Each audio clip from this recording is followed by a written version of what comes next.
야, 니들 자신 있냐? 만에 하나 잘못되면 뭐, 다 죽기밖에 더 하겠습니까? 이걸 세게 말하는 거.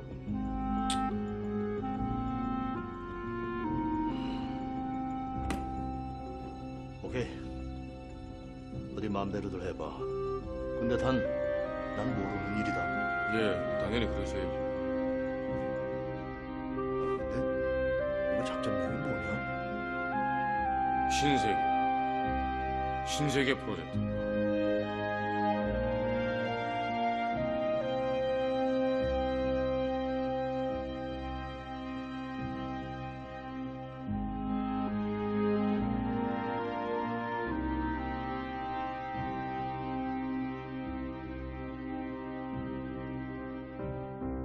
상황이 좋지 않습니다. 준비를 하셔야 할 것 같습니다.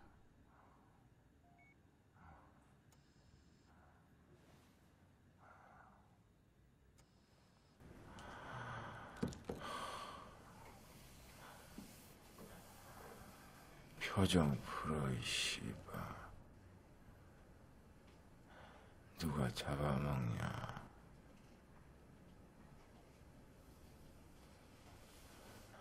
다시 못 볼 줄 알았는데 존내 반갑다. 어이 브라더, 너 많이 힘들어 벤다.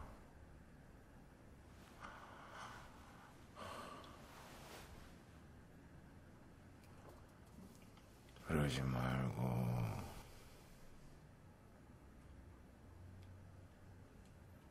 이제 그만 선택해라.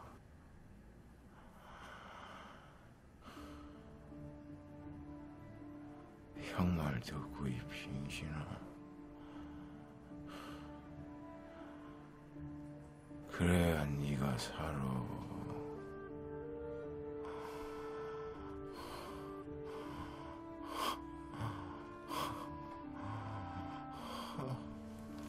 안녕하세요. 반갑습니다. 에이로TV입니다. 오늘 신세계라는 종목에 대해서 한번 알아보려고 이렇게 또 영상을 올리게 되었습니다. 최근에 제가 여행 관련주에 대해서 집중적으로 이제 종목을 좀 소개하고 있는데, 대부분 사람들이 여행 관련주를 안 좋게 보더라고요. 사람들 너무 시선이 안 좋아서 영상을 올려도 많은 분들이 별로 관심을 가질 것 같지는 않습니다. 신세계는 모두 다 아시다시피 백화점입니다. 이 코로나 때문에 주가가 거의 20만원대에서 횡보를 하고 있습니다. 제 영상을 보신 분들은 아시겠지만 저는 코로나는 종식될 것으로 보고 있고, 그 종식되는 거에 맞춰서 이 여행주를 매수하자라는 생각입니다. 많은 분들이 그런 걱정을 좀 하시더라고요. 백신이 나올지도 모르겠지만, 나올 것 같지도 않고, 혹시라도 나온다고 하더라도 여행 가기는 쉽지 않겠냐, 어렵지 않겠냐라고 얘기를 하시는데, 백신은 나올 것 같아요. 왜냐하면 최근에 이제 파이자에서 임상 3상 실험 발표를 했었고, 그리고 모더나에서도 이제 했었죠. 그리고 순차적으로 지금 노바백스에서도 이제 임상 결과를 발표할 예정입니다. 노바백스도 있고 아스트라제네카도 있고요. 그래서 여기 뉴스 보면은 다음 주쯤 아스트라제네카 임상 결과 발표될 것으로 예상받습니다 라고 얘기했는데, 노바백스도 있고 아스트라제네카도 있고, 또 우리가 잘 모르는 제3국에서 백신 개발을 많이 하고 있을 것으로 생각이 됩니다. 한국에서도 지금 하고 있죠. 그래서 계속적으로 이런 뉴스는 나올 것 같다. 백신에 대한 이 결과, 이런 뉴스는 계속 나올 것 같습니다. 지금 모든 제약사들은요, 글로벌 제약사들은 이 백신을 만들기 위해서 지금 혈안이 되어 있어요. 이 백신을 만드는 순간 이 돈방석에 앉게 되거든요. 그래서 모든 업체들이 지금 백신을 만들려고 하고 있다. 그렇기 때문에 시간의 문제일 뿐 백신은 나온다고 생각을 합니다. 백신이 나오면 물론 여행 가는 건 시간이 많이 걸리겠지만 모두 알다시피 주가는 기대감이 먼저 오르거든요. 실제 현실화되기 전에 기대감이 먼저 오르기 때문에 매수를 하는 게 어떻겠느냐 이런 게 제 생각이고요. 그런데 많은 분들이 이거를 되게 부정적으로 보셔서 사실 되게 좀 깜짝 놀랐습니다. 그래서 많은 분들은 아마 이게 너무 아직 멀었다 이 생각을 하시는 것 같아요. 오늘 주가가 하락한 이유는 이제 우리나라에서 코로나19 확진자가 300명이 넘어가서 처럼 막 1000명 넘어가는 거 아니냐 걱정을 많이 해서 주가가 좀 하락을 했는데 저는 오히려 지금이 이 여행주를 살 수 있는 마지막 찬스가 아닐까라는 생각을 하고 있습니다. 만약에 혹시라도 백신이 안 나오더라도 백신이 좀 연기되더라도 주가는 지금보다 크게 떨어질 것 같지 않습니다. 백신이 만약에 나온다면 주가는 여기서 더 크게 갈 확률이 높은 거죠. 그래서 확률 게임을 한다면 저는 잃을 게 적은 이 상황, 잃을 게 적은 종목에 투자하는 게 어떻겠느냐 이런 생각입니다. 잃을 건 적지만 맞았을 때 수익 날 가능성은 높은 종목, 그게 여행주가 아닐까 싶습니다. 최근에 파이자에서 발표를 했고 모더나에서도 나왔고 그리고 이제 조만간 노바백스도 나올 것이고 노바백스와 아스트라제네카도 임상 결과를 발표한다. 그런데 제가 보니까 이 임상 결과가 생각보다 잘 나올 확률이 높은 것 같습니다. 앞에 두 회사를 보니까 꽤 잘 나왔거든요. 그래서 앞으로 나올 회사들도 이 결과가 좋지 않을까 생각을 하고 있습니다. 그래서 신세계인데 왜 신세계이냐? 왜 신세계이냐? 물론 여행주 관련주들 다 괜찮을 것 같은데요. 제가 보는 거는 신세계 그리고 앞에 유튜브로 나왔던 파라다이스 그리고 앞으로 나올 JTC란 종목도 이제 소개를 할 거예요. 소개를 할 건데 언제 소개를 할지 소개하기 전에 먼저 주가가 크게 올라서 좀 망설여지고 있습니다. 원래 제 생각에는 한 4,000원 중반대에서 이제 했으면 참 좋았을 텐데 조금 망설이고 있습니다. 그리고 JTC도 있고 또 소개할 종목이 호텔신라도 면세점 업체죠. 호텔신라도 소개할 예정이고 그리고 이제 하나투어 이제 하나투어를 좀 좋게 보고 있는데 오늘은 신세계입니다. 신세계는 크게 이제 회사를 보면요, 이제 3분기 실적을 IR을 했죠. 회사를 보면 회사는 이제 크게 이제 백화점 매출이 있고요. 도소매업 매출 크기로 보면 백화점하고 도소매업은 여기 자회사로 있는 신세계 인터내셔널이나 뭐 톰보이, 까사미야 이런 업체에서 하고 있는 거죠. 그리고 면세업은 신세계 DNF에서 하고 있고 이렇게 크게 보면 이렇게 세 가지로 나누면 될 것 같습니다. 그래서 백화점, 도소매업, 면세업 이렇게 세 개가 있다. 그런데 지금 백화점 같은 경우는 거의 매출액이 거의 비슷합니다. 예, 거의 비슷하다. 영업이익은 좀 줄어들었죠. 근데 매출액은 크게 깎이지 않았다. 물론 뭐 약간 감소가 있는데 사실 되게 선방한 거 아닌가요? 이 코로나 때문에 백화점을 되게 다 꺼려 했는데 생각보다 3분기에 엄청 실적이 좋아졌습니다. 2020년 지금까지 누계를 보면 크게 떨어지지 않았어요. 생각보다 선방했다. 저희가 볼 때는 백화점 망할 것 같았는데 상당히 선방했습니다. 그리고 도소매업도 되게 잘했어요. 네, 여기 보시면 4천억, 작년에는 3,900억. 누적으로만 쳐도 작년하고 비교할 때 거의 비슷합니다. 물론 이제 이익단이 좀 많이 훼손이 되었죠. 이익단은.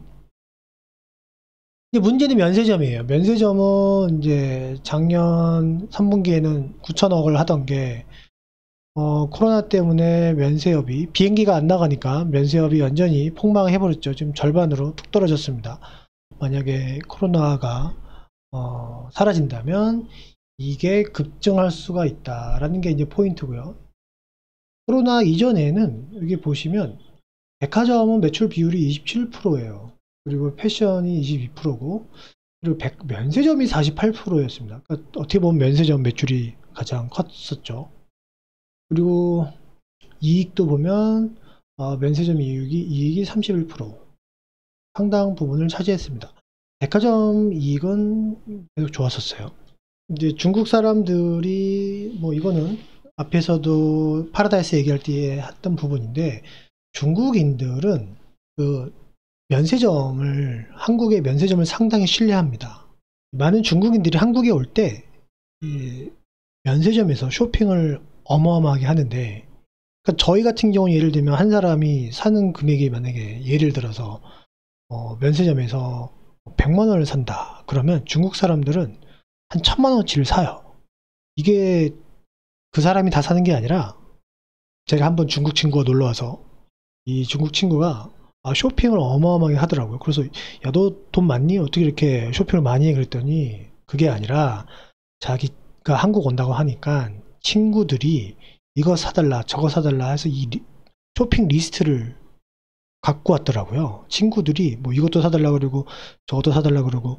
왜냐하면 한국에 있는 면세품을 신뢰할 수가 있고 가격이 싸기 때문에 많은 지인들이 그걸 사달라고 요청을 한다고 하더라고요. 예, 그런데 아쉽게도 한국 제품은 아니고 다 해외 제품인데, 면세품들이 어쨌든 간에 한국의 면세품을 상당히 신뢰하더라. 왜냐하면 중국은 짝퉁이 많지 않습니까? 그래서 중국 현지에서 명품을 사는 것보다, 물론 뭐 중국에서 현지에서 명품을 믿을 만한 곳에 가서 사면 되겠죠. 하지만 비싸다는 점이죠. 그러다 보니까 한국에서 면세점 쇼핑을 많이 한다. 이게 키포인트입니다. 상당히 많습니다. 우리가 뭐 따이공이라고 해서 보따리 상들 얘기하는데, 보따리 상들은 계속 있고요. 보따리 상들도 요새는 보니까 면세점 와서 실시간으로 구매하는 거를 영상을 찍어서 중국에 있는 고객들한테 보여준다고 하더라고요. 하지만 만약에 한국으로 온다면, 관광객들이 예전처럼 온다면 엄청난 면세점 매출이 증가할 것이다. 또한 면세점이 지금 비용을 많이 줄여놨죠. 그리고 인천공항 월세도 지금 많이 깎아줬고요. 그래서 지금 BEP 수준을 맞춰놨는데, 이 매출이 늘어나면 어마어마한 이익이 늘어날 것이다 생각을 하고 있습니다. 물론 그 시점은 꽤 나중에 되겠지만 주가는 기대감이 오르기 때문에 강력한 호재가 있다, 중국. 그리고 시진핑의 방안. 시진핑이 지금 방안을 저울질하고 있는데요. 아마 참모진들에서 협의가 안 된 것 같아요. 그래서 날짜를 확정하지 않았지만 이거는 제가 볼 때 앞으로도 계속 가능성이 있습니다. 시진핑이 오는 점. 그리고 또 한 가지는 이제 백화점인데, 백화점은 이 부분을 얘기 안 할 수가 없는데, 백화점은 사실 명품 때문에 백화점 가잖아요. 백화점에 밥 먹으러 가는 사람들보다 명품을 이제 사기 위해서 가는데, 20대, 30대들이 사실 집을 구매하기 어렵습니다. 집을 구매하기 어려우니까 이 삶의 소소한 만족을 위해서 명품 소비가 는다. 요거는 이제 트렌드거든요. 2020년 트렌드인데, 명품을 사가지고 SNS로 그거를 이제 올리는 거죠. 그러면서 삶의 소소한 만족을 느끼는 겁니다. 어차피 집도 못 살 바에야, 예전에 우리 세대에는 이제 저축을 했습니다. 예, 저축을 해서 집을 사는 게 일생일대의 목표였었죠. 지금 젊은이 세대들은 그렇지 않더라. 지금 젊은 세대들은 집보다 소확행인가요? 예, 그런 소소한 만족을 원하고 싶다. 그래서 명품 소비가 꽤 는다. 그런 면에서 이제 백화점 매출이 증가하고 있다. 특히 이익이 많이 나는 명품 매출이 증가하고 있다. 예, 이렇게 두 가지를 보면 될 것 같습니다. 그래서 다시 한번 정리하면, 첫 번째는 중국인들 면세점 수요, 아직 죽어 있는 게 아닙니다. 살아 있는 거죠. 연기된 겁니다. 예, 수요는 살아 있습니다. 연기되어 있을 뿐. 두 번째는 백화점 매출이 계속 증가할 것이다. 예, 요 두 가지가 핵심일 것 같네요. 그 두 가지만 만족한다면, 이 신세계 같은 경우는 보시면 백화점 매출 백신이 안 나오더라도 백화점 매출은 계속 있는 것이고, 이 면세점만 지금 지연된 건데, 백신의 기대감으로 면세점 업체가 주가가 오를 수 있다. 그게 핵심인 것 같습니다. 오늘은 간략하게 이렇게 신세계에 대해서 이야기를 하고요. 다음 영상 때는 신세계 여러 가지 애널들 레포트가 상당히 많은데, 그 레포트를 몇 가지 같이 한번 공부해보는 시간을 갖도록 하겠습니다. 장이 최근 어려운데요. 모두들 힘내시고 성공 투자하십시오. 감사합니다.